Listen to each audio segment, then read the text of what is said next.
નમસ્કાર વિદ્યાર્થી મિત્રો, મારી યુટ્યુબ ચેનલ સંજય પટેલમાં આપ સૌનું હાર્દિક સ્વાગત છે. મિત્રો, આજના વિડીયોની અંદર આપણે ધોરણ 8 વિષય છે અંગ્રેજી, જેનો પાઠ 3 કે જે સત્ર 1 ની અંદર આવે છે, જેનું નામ છે વોટ વેર યુ ડુઈંગ. આ પાઠની એક્ટિવિટી 4 અને 5 વિષય જોવાના છીએ. વિદ્યાર્થી મિત્રો, જો તમે મારી ચેનલમાં નવા હોય તો મારી ચેનલને જરૂરથી સબસ્ક્રાઇબ કરો. વિડીયો સારો લાગે તો લાઈક કરો, શેર કરો અને બેલ નોટિફિકેશન ઓન કરો, જેથી મારા આગળના નવા વિડીયો પણ આપને મળતા રહે. તેમજ વિદ્યાર્થી મિત્રો, આ પાઠની પીડીએફ જોવા માટે પ્લે સ્ટોરમાંથી અમારી એપ્લિકેશન વિશ્વગુરુ STD 1 થી 12 ગુજરાતી ડાઉનલોડ કરી તમારા મોબાઈલમાં ઇન્સ્ટોલ કરો. જે તમે શરૂ કરશો તો તમને આ પ્રકારે જોવા મળશે, જેમાં બધા ધોરણની અંદર ધોરણ બતાવશે, ધોરણ પસંદ કરશો એટલે વિષય બતાવશે, વિષય પસંદ કરશો એટલે પાઠ બતાવશે. જેમાં વિડીયો ઉપર ક્લિક કરશો તો તમને વિડીયો જોવા મળશે અને પીડીએફ ઉપર ક્લિક કરશો તો તમને પીડીએફ જોવા મળશે. તો આશા રાખું છું અમારી એપ્લિકેશન આપ સૌને ગમશે. જરૂરથી ડાઉનલોડ કરજો મિત્રો. તો જે એકદમ ફ્રી છે, કોઈ પણ પ્રકારનો ચાર્જ નથી, જેમાં તમે બિલકુલ ફ્રીમાં પીડીએફ પણ જોઈ શકશો. તો ચાલો મિત્રો, હવે શરૂ કરીએ activity 4. Activity 4, listen the following phrases, read them aloud, find out similar phrases from the letter in activity 2 and 3, follow the examples. એટલે કે અહીં જે કેટલાક શબ્દ સમૂહો આપણને આપેલા છે, તે શબ્દ સમૂહો જેવા જ શબ્દ સમૂહો આપણે એક્ટિવિટી 2 અને 3 માંથી શોધી અને લખવાના છે. તો ચાલો આપણે જોઈએ કે તેને મળતા આવતા જે શબ્દો કે શબ્દ સમૂહો છે તે આપણને પાઠમાં એક્ટિવિટી 2 અને 3 માં ક્યાં આપેલા છે. જેમાં એક્ઝામ્પલ ની અંદર પેલું આપેલું છે કમ બેક ફ્રોમ અમરેલી. તો તેને મળતું વાક્ય છે come back in the evening. બીજું, fell down from the giant wheel, એટલે કે મોટા ચકડોળમાંથી નીચે પડ્યો. તો તેને મળતું વાક્ય છે fell down and broke his leg, કે તે નીચે પડ્યો અને પોતાનો પગ તોડ્યો. તો આપણે વિનુની જે વાર્તા જોઈ હતી તેમાં વિનુ નીચે પડ્યો હતો.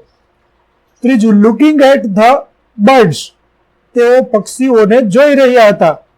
તો looking at a small plane, બાળકો, મેળામાં આપણે જોયું કે બાળકો છે તે નાનકડા વિમાનને જોઈ રહ્યા હતા. તે વખતે મળતું વાક્ય છે.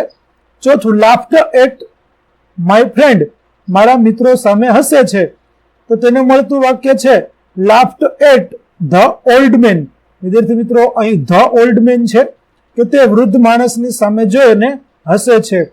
ત્યાર પછી અ કપલ ઓફ ડેઝ, થોડા દિવસો પછી, કેટલાક દિવસો પછી. તો તેને મળતું વાક્ય છે a couple of sweet shops, કેટલીક મીઠાઈની દુકાનો હતી. ત્યાર પછી એન્ડ ઓફ ધ મૂવી, એટલે કે ફિલ્મના અંતે. તો તેને મળતું આવતું વાક્ય છે એન્ડ ઓફ ધ ફેર, મેળાને અંતે. સાતમું છે ફૂલ ઓફ વોટર, એટલે કે પાણીથી ભરેલું. તો તેને મળતું આવતું વાક્ય છે ફૂલ ઓફ પીપલ, લોકોથી ભરેલું. ત્યાર પછી આઠમું, ક્લિમ્બ અપ ધ હિલ, પર્વત ઉપર ચડવું. તો તેને મળતું આવતું વાક્ય છે ક્લિમ્બડ અપ અ ટ્રી, ઝાડ ઉપર ચડવું. ત્યાર પછી રો ઓફ ટ્રીઝ, એટલે કે વૃક્ષોની હારમાળા. તો તેને મળતું વાક્ય છે રો ઓફ સ્ટોલ્સ, એટલે દુકાનોની હારમાળા. 10મું, set down on the road, રસ્તા ઉપર બેઠા. તો તેને મળતું વાક્ય છે set down for a while, થોડો સમય માટે અમે બેઠા. તો આ રીતે આપણે મળતા શબ્દ સમૂહ છે તે શોધી લીધા. ચાલો હવે આગળ જઈએ. Mark T for true or F for false in the brackets against each, એટલે કે સાચું વાક્ય હોય તો સામે ખરું લખો અને ખોટું વાક્ય હોય તો ખોટું લખો. સાચા વાક્ય માટે ટ્રુ એટલે કે ટી લખો અને ખોટા વાક્ય માટે એફ એટલે કે ફોલ્સ લખો. પેલું, ટીના વિઝિટેડ ધોલાવીરા. તો તે ખોટું છે, કારણ કે ધોલાવીરાની મુલાકાત છે તે મીનાએ લીધી હતી, માટે આપણો વાક્ય છે તે ખોટું થશે, માટે આપણે એફ લખીશું. ત્યાર પછી બીજું છે Meena visited the trade fair in March 2014. કે મીનાએ માર્ચ 2014માં મેળાની મુલાકાત લીધી હતી. તો તે ખોટું છે, કારણ કે તેણે જુલાઈ મહિનાની અંદર મુલાકાત લીધી હતી, આપણને તારીખ પત્રમાં આપેલી હતી. ત્રીજું, Meena visited the village fair with her parents. મીનાએ તેના માતા પિતા સાથે ગ્રામ્ય મેળાની મુલાકાત લીધી હતી. તો તે વાક્ય સાચું છે, કારણ કે મીના તેના મમ્મી પપ્પા સાથે મેળામાં ગઈ હતી, માટે આપણે ટી લખીશું. ચોથું, the trade fair was in Halol. વ્યાપારી મેળો હાલોલની અંદર હતો. તો તે ખોટું છે, કારણ કે વ્યાપારી મેળો છે તે વડોદરામાં હતો, એટલે આપણે ફોલ્સ કરીશું. ત્યાર પછી મીના એટ જલેબી. મીનાએ જલેબી ખાધી. તો તે વિધાન પણ ખોટું છે, કારણ કે મીનાએ જલેબી ખાધી ન હતી, માટે આપણે એફ કરીશું. ત્યાર પછી આગળની એક્ટિવિટી 5, બે ની જોડીમાં કામ કરો. ટીનાનો પત્ર ફરીથી વાંચો અને નીચે આપેલા 3 કોલમમાં મુદ્દાની નોંધ કરો. જેમાં માત્ર વિલેજ ફેરની વિગતો હોય તે આપણે પહેલા વિભાગની અંદર નોંધીશું. તો ચાલો નોંધીએ. It is held in village, એટલે કે તે ગામડામાં યોજાયો હતો. There were many shops of toys, sweets and household items, કે ત્યાં ઘણી રમકડાની દુકાનો, મીઠાઈની દુકાનો અને ઘર વખરીની દુકાનો હતી. ત્રીજું, the shops were looked after by the shopkeeper. ત્યાર પછી ચોથું વિધાન આવશે, there was a merry go round and a giant wheel and a juggler, એટલે કે મેળામાં મોટા ચકડોળ અને જાદુગર પણ હતો. ત્યાર પછી હવે આપણે માત્ર ટ્રેડ ફેરની અંદર હોય તેવી વિગતો જોઈએ.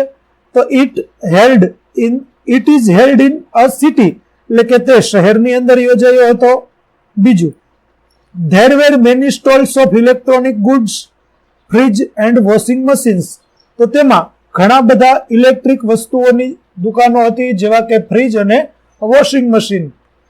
The stalls were looked after by sales girls and salesman, એટલે કે દુકાનોની અંદર સેલ્સમેન એટલે કે વેચનાર છોકરીઓ અને છોકરાઓ જોવા મળતા હતા. ત્યાર પછી there were fast food stalls, ત્યાં નાસ્તાની દુકાનો પણ હતી. હવે બંને મેળાઓને જે લાગુ પડતું હોય તેટલી વિગતો જોઈએ. તો બંનેને લાગુ પડતી હોય તેવી વિગત છે, there was a big crowd and a lot of noise, કે ત્યાં ઘણા બધા લોકો હતા અને ઘણો બધો અવાજ પણ થતો હતો. બીજું છે, there were shops stalls selling various things, કે ત્યાં ઘણી બધી દુકાનો અને સ્ટોલ્સ હતા કે જેઓ વિવિધ વસ્તુઓ વેચતા હતા. તો આવી વિગતો છે તે બંનેમાં હતી. ચાલો આગળ. Study the details in activity 3 and 2 fairs have some things similar and some different. Write a paragraph. So what is similar by using words like and, also, to. So what is different by using the word but. એટલે કે activity 3 ની અંદર જે આપણે બંને મેળાઓની વિગતો જોઈ તેના આધારે બંને મેળાઓમાં કેટલીક વિગતો સમાન છે, તે સમાન વિગતોને આપણે ઓલ્સો, બટ, ઓલ્સો, એન્ડ અને ટુ વડે જોડી અને વાક્ય લખવાના છે. અને કેટલીક વસ્તુઓ છે તે જુદી જોવા મળતી હતી, તો તે જુદી વસ્તુઓ છે તેને આપણે બટનો ઉપયોગ કરી અને બતાવવાની છે. તો ચાલો આપણે મેળા વિશે આ વિગતો છે તેની નોંધ કરીએ. A village fair has a big crowd and there is a lot of noise. A trade fair also has a big crowd and there is a lot of noise too. એટલે કે ગ્રામ્ય મેળાની અંદર ઘણા બધા લોકો અને ઘણો બધો ઘોંઘાટ અવાજ થતો હતો. તો શહેરી જે વ્યાપારી મેળો હતો તેની અંદર પણ ઘણા બધા લોકો અને ઘણો બધો અવાજ થયેલો જોવા મળે છે. A village fair and a trade fair have stalls and shops selling different items. એટલે કે ગ્રામ્ય મેળા અને વ્યાપારી મેળાની અંદર ઘણી બધી દુકાનો હતી કે જેઓ જુદી જુદી વસ્તુઓ વેચતી હતી. ત્યાર પછી a village fair is held in a village but a trade fair is held in a city. એટલે કે ગ્રામ્ય મેળો છે તે ગામડાની અંદર યોજાયો હતો, પરંતુ વ્યાપારી મેળો છે તે શહેરની અંદર યોજાયો હતો. In a village fair there are many shops selling toys, sweets and household things, but In a trade fair, there are stalls selling electronic goods and things like fridge, washing machine. તો જે ગામડાનો મેળો હતો તેની અંદર ઘણી બધી વસ્તુઓની દુકાનો હતી, જેવી કે રમકડાની દુકાન, મીઠાઈની દુકાન, ઘરવખરીની દુકાનો. પરંતુ જે વ્યાપારી મેળો છે તેની અંદર જે વસ્તુઓ વેચાતી હતી તેમાં ઇલેક્ટ્રોનિક વસ્તુઓ જેવી કે ફ્રીજ અને વોશિંગ મશીન જેવી વસ્તુઓ વેચવામાં આવતી હતી. In a village fair, the shops are looked after by shopkeepers, but in a trade fair, the stalls are looked after by sales girl and salesmen. ગ્રામ્ય મેળાની અંદર જે દુકાનો હતી તેમાં દુકાનદાર પોતે જ વેચનાર હતા, જ્યારે વ્યાપારી મેળાની અંદર જે સ્ટોલ હતા તેની અંદર વસ્તુઓ બતાવનારા સેલ્સમેન અથવા તો સેલ્સ ગર્લ છે તેઓ હતા. There was a merry-go-round, a giant wheel and a juggler at the village fair, but there were only fast food stalls at the trade fair. એટલે કે ગ્રામ્ય મેળાની અંદર મોટા ચકડોળ અને જાદુગરો હતા, જ્યારે શહેરી મેળાની અંદર માત્ર ફાસ્ટ ફૂડ એટલે કે નાસ્તા માટેની દુકાનો છે તે જ જોવા મળતી હતી. તો આવી રીતે વિદ્યાર્થી મિત્રો આપણે બંને મેળાઓ છે તેના સરખામણી કરી અને વિગતો છે તેની નોંધ કરી અને એક ફકરો છે તે સરસ મજાનો આપણે તૈયાર કરી દઈશું. તો વિદ્યાર્થી મિત્રો અહીં આપણી એક્ટિવિટી 4 અને 5 છે તે પૂરી થઈ છે. આગળની એક્ટિવિટીનો વિડીયો મેળવવા માટે મારી ચેનલને જરૂરથી સબસ્ક્રાઇબ કરો, તેમજ પીડીએફ જોવા માટે પ્લે સ્ટોરમાંથી અમારી એપ્લિકેશન વિશ્વગુરુ STD1 થી 12 ગુજરાતી ડાઉનલોડ કરો, જેમાં આપને ધોરણ 8 તમામ વિષયના સ્વાધ્યાય સોલ્યુશન, સ્વાધ્યાય પોથી સોલ્યુશનની વિડીયો તેમજ પીડીએફો મળી રહેશે, જે એકદમ ફ્રી છે, કોઈ પણ પ્રકારનો ચાર્જ નથી. તો જરૂરથી ડાઉનલોડ કરજો. ફરી મળીશું નવા વિડીયો સાથે, નવી એક્ટિવિટી સાથે. ત્યાં સુધી આવજો.